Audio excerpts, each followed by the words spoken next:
We now recognize Mr. Borgen for 5 minutes. I'd like to begin by thanking Congressman Jim Jordan and other members of the committee for giving me the opportunity to testify. Nearly 2 years ago, on May 20th, 2021, I received a call no parent should ever receive.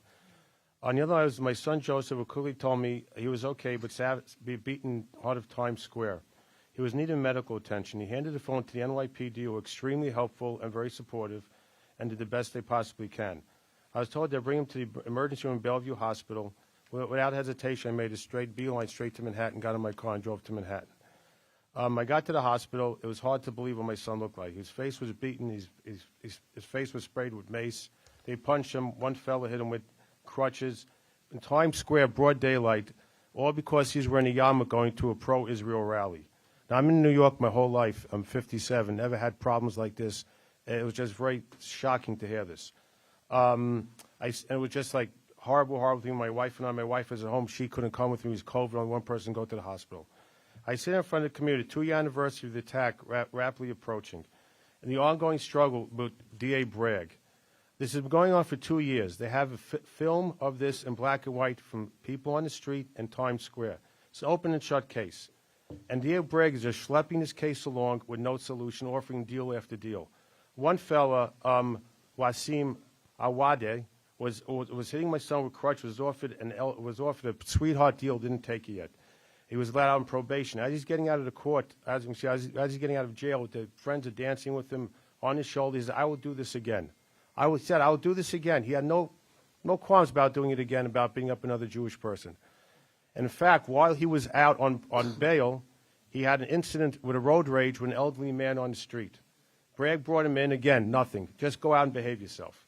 This just emboldened him to act, and he doesn't care. I've been in 3 court hearings, and basically nothing has happened in 3 court hearings here in Lower Manhattan, a couple buildings down.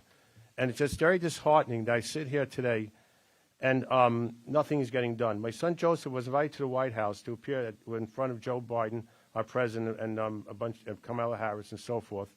And this was not a partisan issue. There's an issue where they were beating up Asians in New York nonstop, no repercussions. Beating up Jews, pushing people in the subways, in the tracks, no repercussions. It's hard to understand what goes on. And here this one fellow was offered a deal, no jail time. He only punched my son once. This is what Bragg was offering to someone. Hit my son once. Okay, one time. Okay, we'll give you a slap on it. You go and play video games for 6 months. It's just disgusting. Now, in the past couple of years since the incident happened, my son had surgery on his wrist. He likes to play basketball. He's very uncomfortable to play basketball. And it's just some other things that affect his whole life. It's just a terrible, terrible thing. He has physical therapy 3 days a week. And these 6 individuals are walking the streets, roaming around, like nothing, not a care in the world. And it's almost 2 years. I mean, unfortunately, down in Maryland, so it's 4 years. It's horrible. They're pushing plea bargains back before nothing gets done. We have heard from, when my son got beaten up by these 6 individuals, we heard from many politicians. But I must quote Mayor Adams was a candidate, Governor Hochul. I must take notice with Mr. Nadler.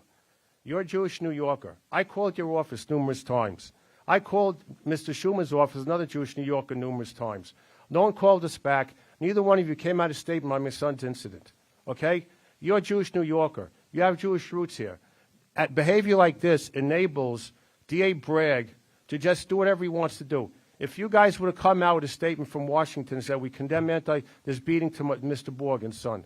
We condemn anti-Semitic, we condemn this act. Maybe Mr. Bragg would have taken this case a little more seriously, and I call you out on it. And most of my friends, I am so disheartened with you and Mr. Schumer, you don't understand. We wouldn't vote for Mr. Schumer again if we stood on our head. And if I lived in Manhattan, I wouldn't vote for you either. And I will tell you something else that bothers me. Everybody's here with gun control. Somehow the criminals can get guns. But the average person in New York can't get a gun. I just came back from Miami after 2 weeks. All my friends who moved out there, many of my friends, all have gun licenses. And there's a deterrent there. If someone goes after you, there's a chance that the person they're going to attack has a way to defend himself. Here in New York, we can't get guns. The criminals walk around shooting people, get guns nonstop. It's unbelievable. And a gun charge comes to Mr. Bragg, misdemeanor, no problem, walk the streets. I remember Plaxico Burress, if you remember, the New York Giants was a wide receiver.